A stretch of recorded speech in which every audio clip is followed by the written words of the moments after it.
Hello everyone and welcome to Journalism M01, the Capstone Project. This is the culmination of our class, Journalism M01 Intro to Mass Comm. So our capstone is worth 150 points.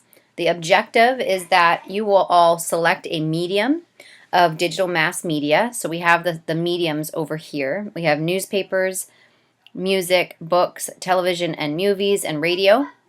You're going to select one of these and analyze the history, current trends, and today's industry standards. So we have a 15-slide minimum presentation that you're going to do on Google Slides. They are listed out per points and per section. Now each of these sections can be organized however you see fit. You just need to make sure that you get the information across. So a lot of you might choose to have high image, high keywords kind of on your slides. I would recommend that. But if you choose to have more definitions and a little bit more material on there, that's fine.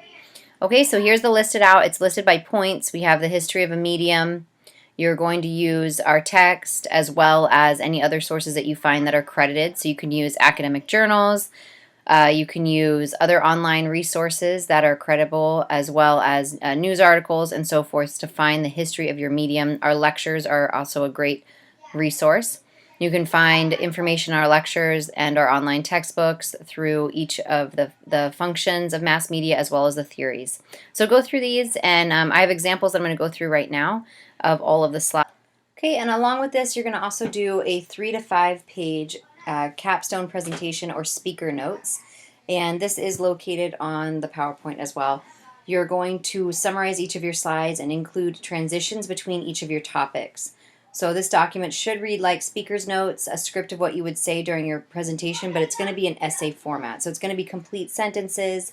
It's going to include correct grammar, collegiate grammar. You're also going to have a works cited page. This will be separate from your 3 to 5 page Word document, and it will be in MLA style. The font and size is size 12 to Times New Roman, and it's double spaced. You're going to make sure that your sources, you have to have 5 sources. 3 of the 5 sources must be credible sources pertaining to your medium selection.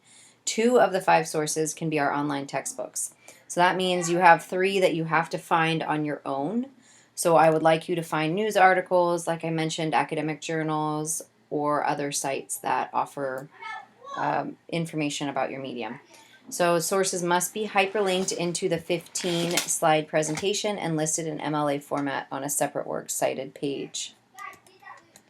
So here's our example of our capstone. We have books, the history, current trends, and today's industry standards. Here we have our first slide, the history of books, design, and style. So I have listed papyrus, parchment, and codex, and what I would do is define them further in my speaker's notes so that when I ideally presented this, I could go into explaining it. But you can also choose to define it. You can choose to have images, however you want to talk about the history of books.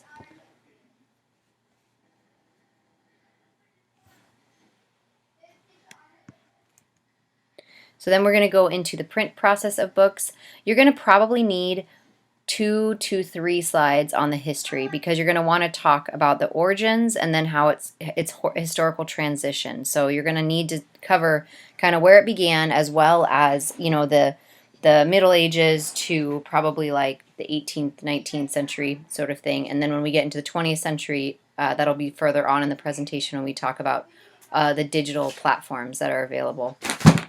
So moving forward, we have explanations here, and I've pulled this from the lectures. So the Gutenberg Press, the Chaucer's Canterbury Tales, paperbacks, and trade books. Then I have the historian that was quoted in the lectures. This is all straight from my lectures, so you can use that.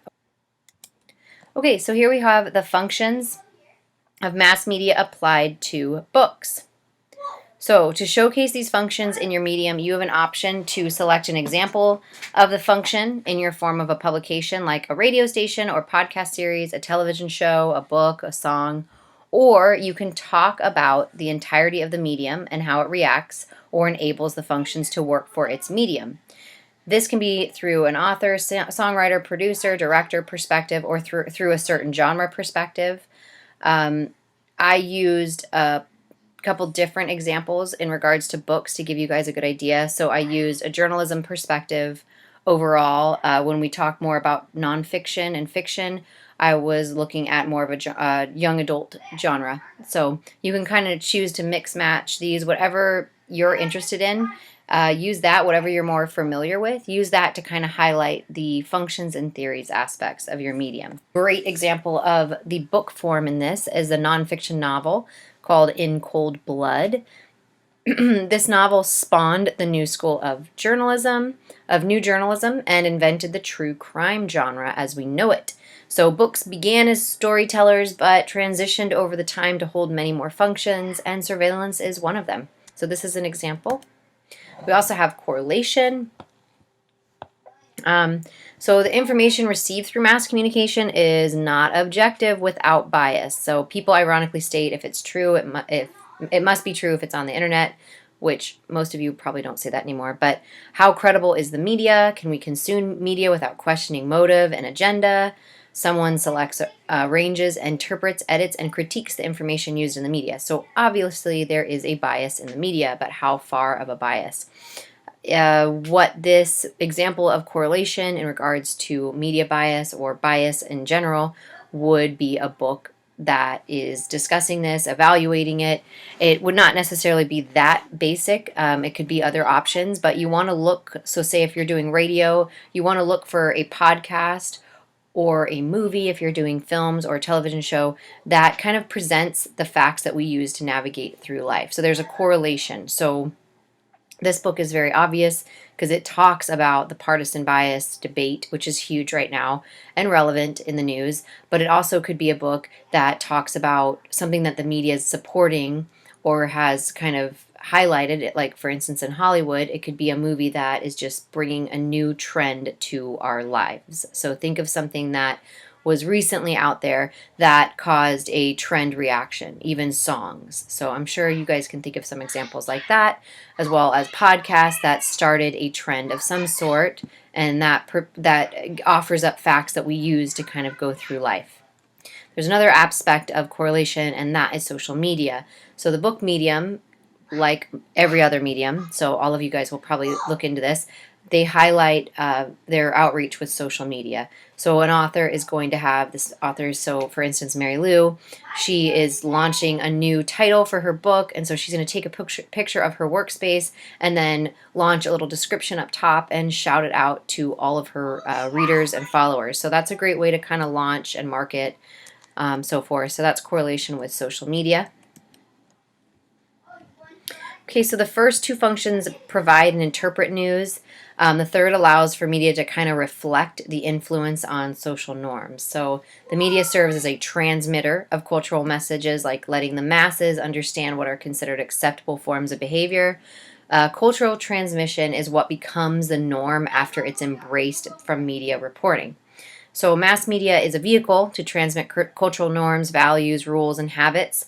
So consider what you've learned about what's fashionable in clothes or music. Mass media plays a significant role in the socialization process. So we look for role models to display appropriate cultural norms, but all too often not recognizing their inappropriate or stereotypical behavior. Mainstream society starts shopping, dressing, smelling, walking, and talking like a person in the music video, commercial, or movies and books. So this is something that we see it lived out. So in the year 2008, with the debut of Suzanne Collins' The Hunger Game, this marked a turning point as America's teens turned their wands in for spellbooks and spellbooks in for apocalyptic hero training. So Harry Potter is still one of the best-selling novels of all time, but The Hunger Games came quite close, and it also launched a new genre. So the Hunger trilogy by and Veronica Roth's Divergent trilogy, they challenge the negative stereotypes of millennials, basically saying they were apathetic and completely uninvolved with government by creating characters that offered positive representations of millennials. So this launched, again, a new hype for the young adult dystopian genre. So this littered with strong female protagonists, epic government distress.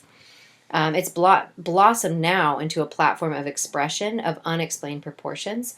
by both the authors who pen their stories and the young adults who read them. So oftentimes millennials grew up in with the 9/11 war on terror, kind of that type of history. They were in their teens, and millennials have grown up with kind of a distrust of authoritative figures. So if you think of those whose childhood or teens were spent reading Harry Potter, there was positive authoritative readers, authoritative figures there. We have Dumbledore, who you can trust, the Order of the Phoenix, the characters can trust in their positive adult role models. In Hunger Games, in Divergent, all the authoritative members are completely compromised, and they have to learn to only trust themselves. So it was kind of like a new thought process for the young adult, became an influence with the skyrocketing young adult dystopian novel genre. So as we move forward, also just a side note, Suzanne Collins just released about 3 weeks ago her new book it was a prequel now to the Hunger Games, so we'll talk about that. Okay, so then we have education and entertainment. So books, how can they be an outlet for education and entertainment? That is kind of obvious. A lot of people read books for entertainment, and obviously we use them for education. But for example, an original novel, so a classical novel by Jane Austen in 1815 has debuted for the 4th time in 2020. It has been a phenomenal reaction despite being released a little bit before the corona pandemic. But the author, also Jane Austen, her novel was also used in kind of a reflective state to create the popular movie Clueless in the early 90s. So lots of use for novels and education and entertainment.